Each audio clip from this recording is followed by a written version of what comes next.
बोलो भारत माता की, भारत माता की जय श्रीराम अंद्रे जय जय श्रीराम ಅಂತ ಹೇಳಬೇಕು. जय श्रीराम, जय श्रीराम, भारत माता की.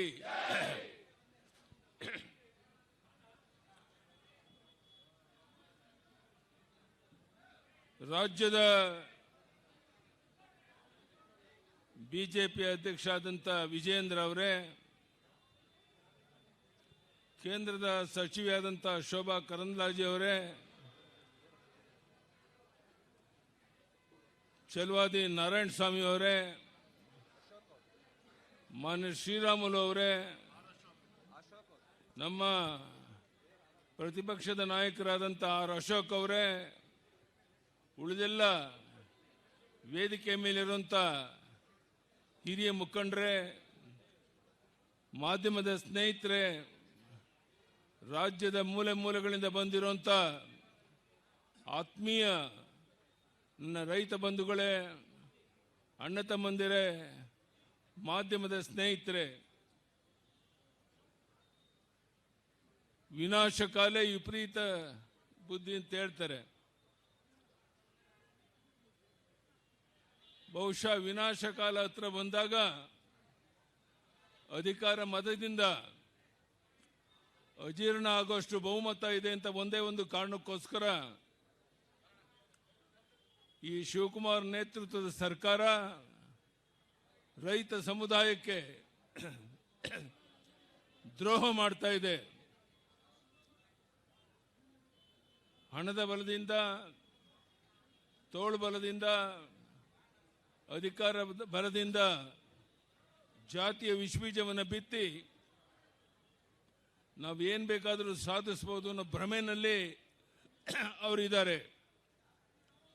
ಕರ್ನಾಟಕ ರಾಜ್ಯದಲ್ಲಿ ಭೀಕರ ಬರಗಾಲ ಇದೆ. ಎಲ್ಲ ಜಲಾಶಯಗಳು ಬತ್ತೋಗಿದೆ. ಮುಂದಿನ ಭವಿಷ್ಯದ ಬಗ್ಗೆ ಜನ ಚಿಂತೆ ಮಾಡ್ತಾ ಇದ್ದಾರೆ. ಬಿತ್ತಿದ ಬೀಜ ಮೊಳಕೆ ಹೊಡೆದಿಲ್ಲ.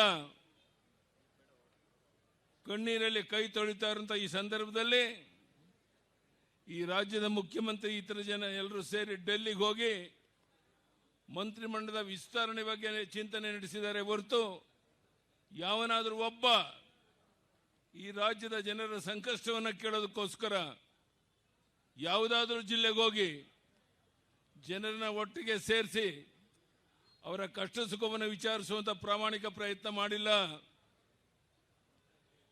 ನಾನು ಹೇಳ್ತೇನೆ, ಈ ಶಿವಕುಮಾರ್ ಸರ್ಕಾರಕ್ಕೆ ಏನು ಅಧಿಕಾರ ಮತದಿಂದ ದೊಡ್ಡ ಬಹುಮತ ಇದೆ ಅಂತ ಒಂದೇ ಒಂದು ಕಾರಣಕ್ಕೋಸ್ಕರ ಒಂದು ರೀತಿ ತಗುಲಕ್ ದರ್ಬಾರನ್ನೇನು ನಡೆಸಕ್ಕೆ ಹೊರಟಿದ್ದೀರಾ.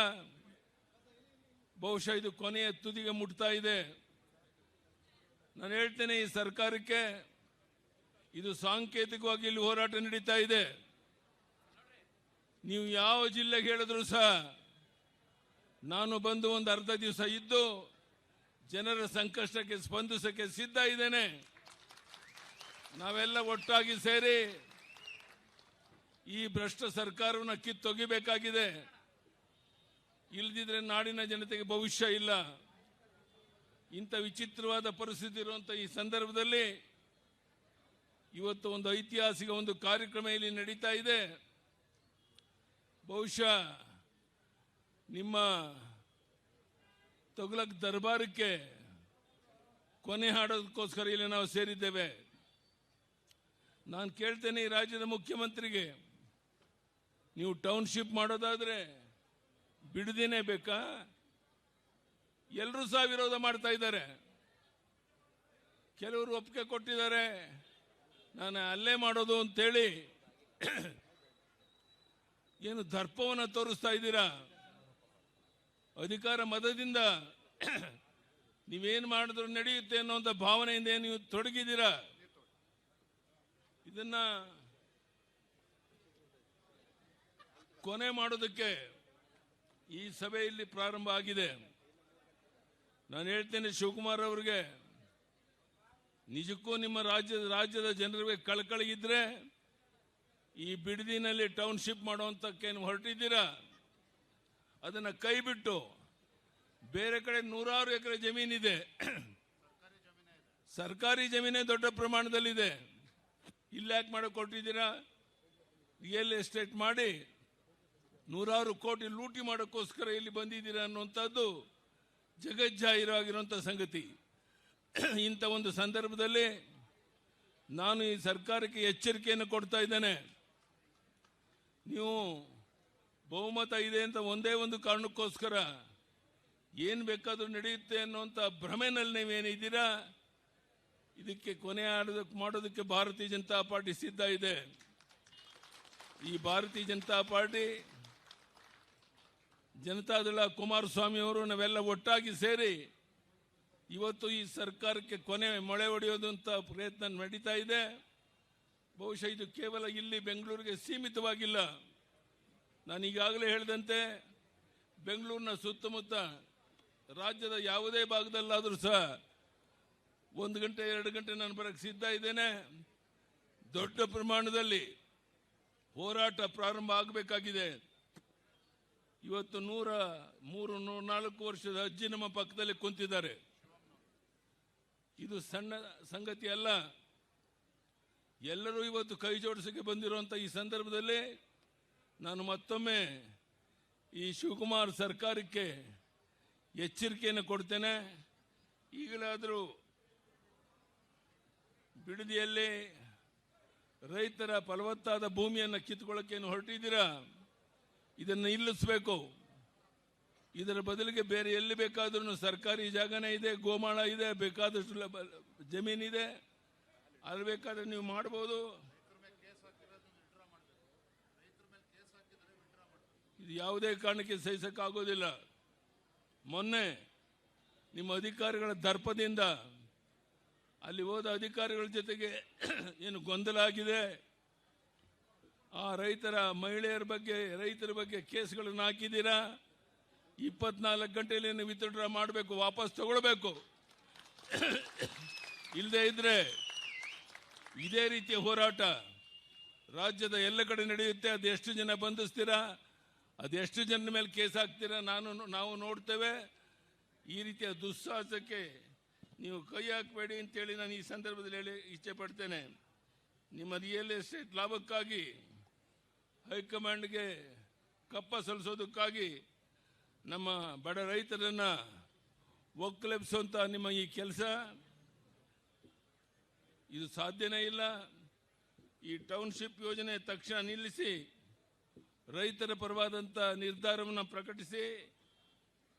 ಇದು ನಮ್ಮ ಕೋರಿಕೆ ಅಲ್ಲ, ಇದು ನಮ್ಮ ಹಕ್ಕೊತ್ತಾಯ.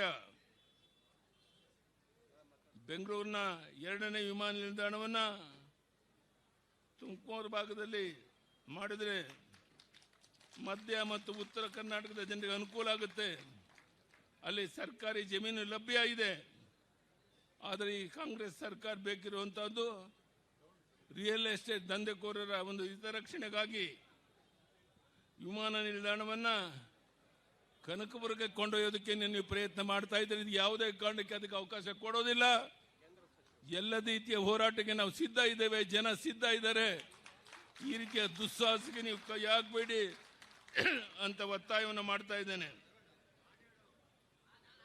ಈ ಕಾಂಗ್ರೆಸ್ ತುಷ್ಟೀಕರಣ ಎಷ್ಟು ಕೀಳು ಮಟ್ಟದ್ದು ಅಂದರೆ ಇವರ ವೋಟ್ ಬ್ಯಾಂಕ್ ರಾಜಕೀಯಕ್ಕಾಗಿ ಅಕ್ರಮ ವಲಸೆಗಾರರಿಗೆ ಶಾಶ್ವತ ನಿವಾಸ ಪ್ರಮಾಣ ಪತ್ರ ನೀಡೋದಕ್ಕೆ ಹೊರಟಿದ್ದೀರಾ.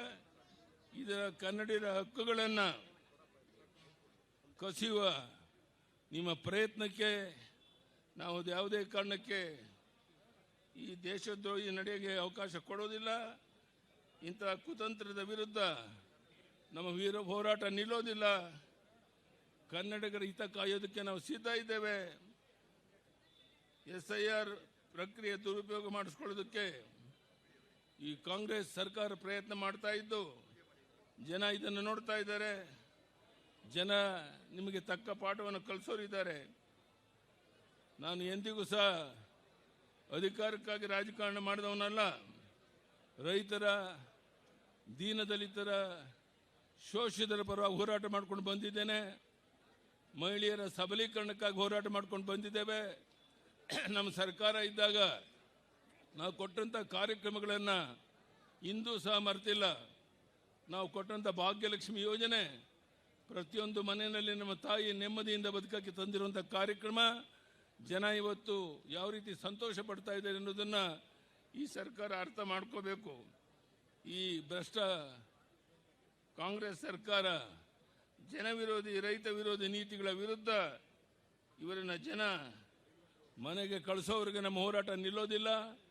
ನಾನು ಇಲ್ಲಿರುವಂಥ ಎಲ್ಲ ಬಂಧುಗಳಲ್ಲಿ ತಾಯಂದಿರಲ್ಲಿ ವಿನಂತಿ ಮಾಡ್ತೇನೆ, ಮಾಧ್ಯಮದ ಸ್ನೇಹಿತರಲ್ಲೂ ವಿನಂತಿ ಮಾಡ್ತೇನೆ, ದಯಮಾಡಿ ಈ ಭ್ರಷ್ಟ ಸರ್ಕಾರಕ್ಕೆ ಜನಹಿತವನ್ನು ಮರೆತು ಒಂದು ರೀತಿ ತೊಗಲಕ್ಕೆ ದರ್ಬಾರ್ ಮಾಡ್ತಿರುವಂಥ ಈ ಸರ್ಕಾರಕ್ಕೆ ಬುದ್ಧಿ ಕಲಿಸುವಂಥ ಒಂದು ಹೋರಾಟ ಇವತ್ತೇನು ನಡೀತಾ ಇದೆ.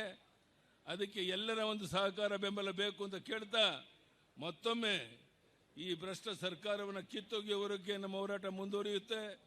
ಇವರು ಡೆಲ್ಲಿಗೆ ಹೋಗ್ತಾ ಇದ್ದಾರೆ ವಾರಕ್ಕೆ 2 ಸಾರಿ ಮಂತ್ರಿಮಂಡಲದ ವಿಸ್ತರಣೆಗಾಗಿ. ಇಲ್ಲಿ ಬರಗಾಲ ಇದೆ, ಜನ ಸಾಯ್ತಾ ಇದ್ದಾರೆ, ಕೆರೆಕಟ್ಟೆಗಳಲ್ಲಿ ನೀರಿಲ್ಲ, ಕುಡಿಯೋ ನೀರಿನ ಹಾಹಾಕಾರ, ಎಲ್ಲ ಜಲಾಶಯಗಳು ಬತ್ತೋಗಿದ್ದಾವೆ. ಇದರ ಬಗ್ಗೆ ಅವ್ರಿಗೆ ಚಿಂತೆ ಇಲ್ಲ. ಅವ್ರ ಚಿಂತೆ ಇರೋದು ಯಾರು ಮಂತ್ರಿ ಆಗಬೇಕು, ಯಾರು ಅಧಿಕಾರ ಸ್ಥಾನಮಾನ ಗಳಿಸಬೇಕು ಅನ್ನೋದ್ರ ಬಗ್ಗೆ ತಲ್ಲೀನರಾಗಿದ್ದಾರೆ. ಇಂಥ ಭ್ರಷ್ಟ ಸರ್ಕಾರಕ್ಕೆ ಪಾಠವನ್ನು ಕಲಿಸುವಂಥ ಕೆಲಸ ನಾವೆಲ್ಲ ಸೇರಿ ಮಾಡಬೇಕಾಗಿದೆ. ಆ ಕೆಲಸದಲ್ಲಿ ನೀವೆಲ್ಲ ತೊಡಗಬೇಕು ಅಂತ ವಿನಂತಿ ಮಾಡ್ತಾ ಮತ್ತೊಮ್ಮೆ ಇವತ್ತು ಕೇಂದ್ರದಲ್ಲಿ ನರೇಂದ್ರ ಮೋದಿಜಿಯವರ ಸರ್ಕಾರ ಇಡೀ ವಿಶ್ವವೇ ಮೆಚ್ಚುವಂಥ ಒಂದು ಒಳ್ಳೆಯ ಆಡಳಿತವನ್ನು ಕೊಡ್ತಾ ಇರಬೇಕಾದ್ರೆ ಅವರಿಗೆ ಸರಿಸಮಾನ ಅಂತ ವ್ಯಕ್ತಿ ಈ ದೇಶದಲ್ಲಿ ಯಾರೂ ಇಲ್ಲ ಅನ್ನೋದು ನಿಮಗೂ ಗೊತ್ತಿರುವಂಥ ಸಂಗತಿ.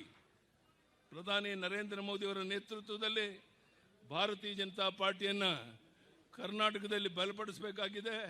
ಈ ಭ್ರಷ್ಟ ಸರ್ಕಾರವನ್ನು ಕಿತ್ತೊಗೆಯಬೇಕಾಗಿದೆ. ಅದಕ್ಕೆ ನೀವೆಲ್ಲ ಒಟ್ಟಾಗಿ ಸೇರಿ ಹೋರಾಟದಲ್ಲಿ ತೊಡಗೋಣ ಅಂತ ಹೇಳ್ತಾ, ಬಹಳ ದೊಡ್ಡ ಪ್ರಮಾಣದಲ್ಲಿ ಮಹಿಳೆಯರು ನಮ್ಮ ತಾಯಂದಿರು ಬಂದಿದ್ದೀರಾ, ವಯಸ್ಸಾದ ನಮ್ಮ ಅಜ್ಜಿ ಸಾಯಲು ಕೂತಿದ್ದಾರೆ. ನಿಮ್ಮೆಲ್ಲರ ಸಹಕಾರದಿಂದ ಕರ್ನಾಟಕದಲ್ಲಿ ಒಂದು ಬದಲಾವಣೆಯನ್ನು ತರೋಣ ಅಂತ ಹೇಳ್ತಾ ಮತ್ತೊಮ್ಮೆ ತಮ್ಮೆಲ್ಲರಿಗೂ ವಂದಿಸಿ ನನ್ನ ಮಾತನ್ನು ಮುಗಿಸ್ತೇನೆ. ಧನ್ಯವಾದಗಳು.